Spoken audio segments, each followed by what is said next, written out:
नाजरीन अस्सलाम वालेकुम। इनसाइड न्यूज़ के नए प्रोग्राम के साथ मैं हूं इब्राहिम राजा और आज हम बात करेंगे कि army chief general Qamar Javed Bajwa की ब्रीफिंग में उनकी एक्सटेंशन के मुतल्लिक क्या दिलचस्प इंकशाफात हुए। जनरल बाजवा ने अपनी एक्सटेंशन के हवाले से किस किस्म की वजूहात बताईं, मियां नवाज शरीफ की नाअहली और सज़ाओं के मुतल्लिक किस नोयत की बातचीत हुई, इस आला सतह के इजलास में कौन से चंद सियासतदान शरीक थे, इन सियासतदानों का किन सियासी जमातों से ताल्लुक़ था और इस पूरी सूरत हाल पर मियां नवाज शरीफ का क्या मौक़िफ़ सामने आया है और एक बड़ी ब्रेकिंग न्यूज़ क्या है। हमारे जिन दोस्तों ने अब तक हमारे चैनल को सब्सक्राइब नहीं किया उनसे हम कहेंगे कि हमारे चैनल को सब्सक्राइब कर लें ताकि उन्हें अहम मालूमात बर वक्त मिलती रहें। अब वापस आते हैं आज के मौजू पर, यानी जनरल बाजवा के आला सतह के इजलास में उनकी एक्सटेंशन के मुतल्लिक क्या इंकशाफात हुए और मियां नवाज शरीफ की नाअहली के हवाले से किस नोयत की बातचीत हुई। सबसे पहले आपको एक बड़ी ब्रेकिंग न्यूज़ से आगाह करते हैं जिसमें कुछ ऐसे हकायक मंजरे आम पर लाए गए हैं जो पहले सामने नहीं आए थे। सबसे पहले तो आपको DGISI जनरल फैज़ हमीद के मुतल्लिक एक अहम खबर से आगाह करते हैं, क्योंकि ये एक ऐसी खबर है जिस पर भारतीय मीडिया ने एक तूफान खड़ा कर रखा है और पूरा नरेंद्र मोदी का मीडिया, जिसे भारतीय ऑपोजिशन गोदी मीडिया भी कहती है, यानी नरेंद्र मोदी के ज़ेरे असर मीडिया कहा जाता है, वो जनरल फैज़ हमीद के मुतल्लिक मुसलसल कुछ हेडलाइंस चला रहा है। और भारत के ऐसे फौजी अफसरान जो रिटायर हो चुके हैं, ऐसे फौजी अफसरान जो हाजिर सर्विस हैं, वो इस वक्त भारत की टीवी स्क्रीन्स पर चीख चिंगाड़ रहे हैं और उन्होंने टीवी स्क्रीन्स पर रोना धोना डाला हुआ है। तो मामला ये है कि DGISI जनरल फैज़ हमीद जब अचानक काबुल पहुंचे तो असल में वहां क्या कुछ होता रहा, ये मामला आपको मुख्तसरन बताते हैं क्योंकि इसकी कहानी बड़ी दिलचस्प है। अब भारत का वावेला ये है और भारत का जो एक प्रोपेगेंडा है वो ये है कि ये दौरा बड़ा ही खुफिया दौरा था और इस दौरे से पहले इसके मुतल्लिक ऐलान भी नहीं किया गया और किसी और फरीक को, यानी अफगान तालिबान के अलावा और ISI के अलावा किसी और फरीक को इस दौरे का इल्म भी नहीं था। दूसरा प्रोपेगेंडा ये किया गया कि जो अफगान तालिबान की शुरा है उसके दरमियान और ISI के दरमियान बहुत पहले से बहुत करीबी ताल्लुकात चल रहे थे और ये मुसलसल राब्ते में थे और यही वजह है कि अब ISI चीफ ने एक खुफिया दौरा करने की कोशिश की काबुल जाकर, लेकिन उनका ये जो खुफिया दौरा था ये खुफिया दौरा नहीं रहा और इसका भांडा फूट गया। अब इस पूरी सूरत हाल में एक तरफ जो ये घिनौनी खबरें चला रहा है भारतीय मीडिया वो एक तरफ, लेकिन जो हकायक हैं, जो ज़मीनी हकायक हैं और बड़े दिलचस्प हकायक हैं वो मुख्तसरन आपके सामने रखते हैं। एक तो मामला ये है कि जो जनरल फैज़ हमीद की एक तस्वीर वायरल हुई है, ये तस्वीर कोई ऐसी नहीं है कि किसी ने छुपकर बना ली हो और जनरल फैज़ हमीद को मालूम ना हो। एक तो ये तस्वीर है काबुल में सरीना होटल की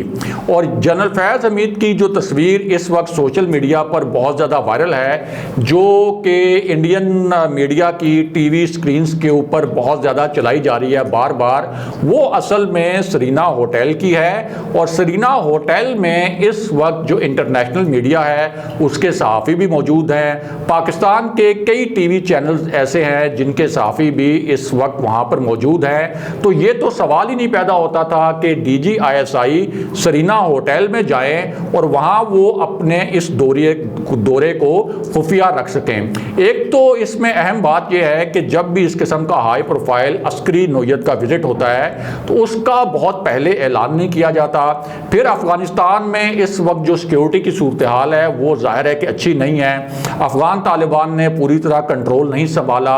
जो अफगानिस्तान के अंदर दाइश या दीगर ग्रुप मौजूद हैं उनकी जानिब से हमलों की इंटेलिजेंस इंफॉर्मेशन भी मौजूद है, इसलिए इस दौरे का बाज़ाब्ता पहले ऐलान नहीं किया गया था। दूसरा, अगर इस दौरे को छुपाना मकसद होता, अगर इस दौरे को खुफिया रखना मकसद होता तो फिर इसका एक बड़ा आसान हल था, और वो आसान हल ये था कि DGISI जनरल फैज़ हमीद काबुल में सीधा पाकिस्तानी सफारत खाने में चले जाते, वहाँ तालिबान के नुमाइंदों को बुला लिया जाता, वहाँ वो उनसे मुलाकात कर लेते, जो भी मामला डिस्कस करने थे वहाँ ये डिस्कशन हो जाती, इस तरह से ये मामला खुफिया रह जाता। लेकिन DGISI गए सरीना होटल में, जहाँ सबको मालूम था कि इंटरनेशनल सहाफ़ी, इंटरनेशनल मीडिया के सहाफ़ी भी वहाँ पे मुकीम हैं और जो पाकिस्तानी सहाफ़ी हैं वो भी वहाँ मौजूद हैं। अब वहाँ पर जब DGISI पहुँचे तो ये पहले से एक इत्तला मौजूद थी कि वहाँ सहाफ़ी मौजूद हैं, तो उन सहाफ़ियों ने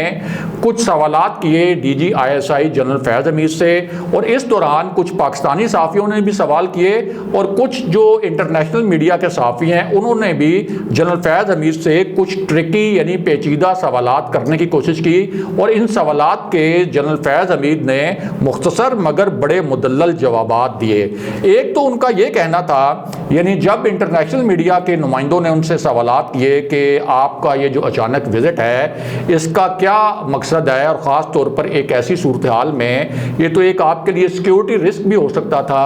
कि जब पूरी दुनिया के यहाँ से सफारतकार इनखला कर रहे हैं, जब पूरी दुनिया अपने जो अस्करी यहाँ पे एहलकार थे, फ़ौजी एहलकार और सफारती एहलकार, उनको यहाँ से निकालने के लिए फ़िक्रमंद है, तो आप एक आला सतह के डेलीगेशन के साथ यहाँ पर आए हैं, तो इसका बुनियादी मकसद क्या है? अब एक तो इसका बुनियादी मकसद ये था कि जो इनखला इंटरनेशनल कम्युनिटी का बाकी रह गया है अफ़गानिस्तान के अंदर, जो फ़ज़ाई अड्डे हैं, जो एयरपोर्ट्स हैं, उनके गैर फ़ाल होने के बाद तो वो पूरा इनखला कैसे मुकम्मल होगा, क्योंकि अब ये कहा जा रहा है कि इस इनखला का एक हिस्सा ऐसा भी है जो ज़मीनी रास्ते से भी हो सकता है, और जो फ़ज़ाई रास्ते से भी होगा उसमें पहले भी कोई 450 के करीब परवाज़ें ऐसी थी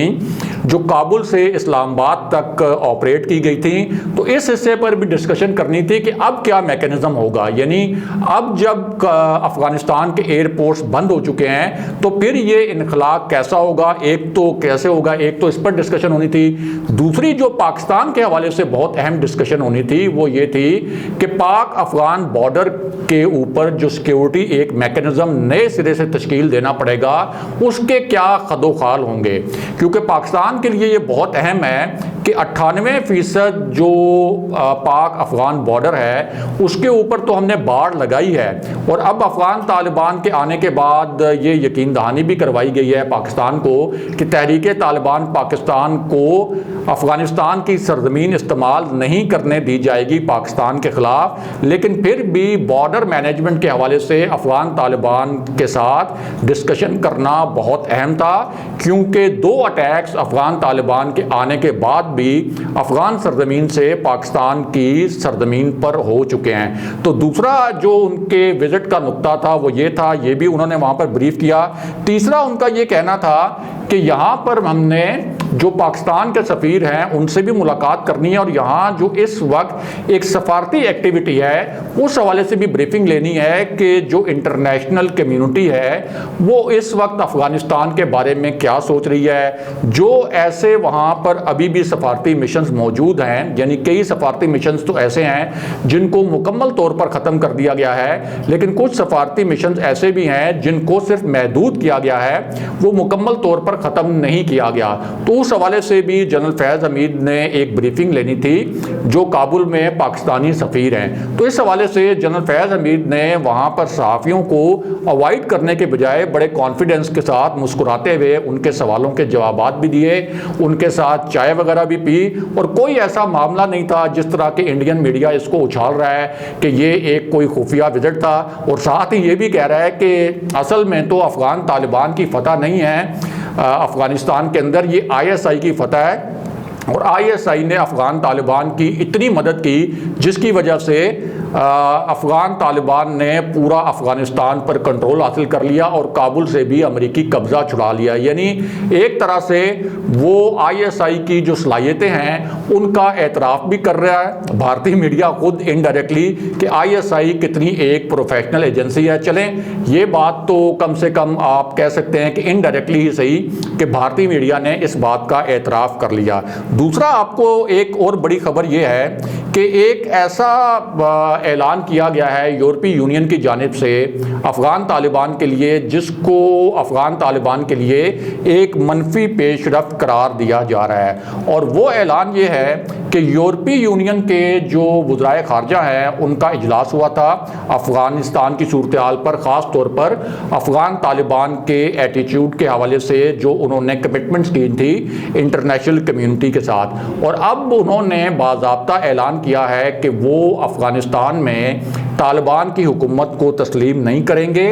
और अफ़गान तालिबान के साथ वो राब्ता तो करेंगे लेकिन बहुत कड़ी शराइत के ऊपर। और ये राब्ता भी सिर्फ इसलिए होगा कि अफ़गान शहरियों को अगर कोई इमदाद पहुंचानी है तो वो इमदाद पहुंचाई जा सके, और इसके साथ साथ मॉनिटर किया जाएगा बहुत बाकायदगी के साथ कि क्या अफ़गान तालिबान अपनी जो इंटरनेशनल कमिटमेंट्स हैं वो पूरी करते हैं या नहीं करते। दूसरी जानिब अफ़गान तालिबान के जो तर्जुमान हैं ज़बीउल्लाह मुजाहिद,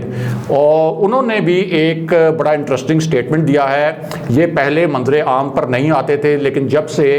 अफ़गान तालिबान ने काबुल से अमरीकी कब्ज़ा छुड़ाया है उसके बाद से ये मंजर आम पर आए हैं। तो इन्होंने एक कॉन्फ्रेंस से अब ऑनलाइन खिताब किया है, और इसमें दिलचस्प बात यह है कि ये जो कॉन्फ्रेंस थी ये इस्लामाबाद में हुई, जिसका मौजू ये था कि किस तरीके से अफ़गानिस्तान में पायदार अमन लाया जा सकता है। अब इस कॉन्फ्रेंस के दौरान क्या हुआ, ज़बीउल्लाह मुजाहिद ने जब इस कॉन्फ्रेंस से ऑनलाइन खिताब किया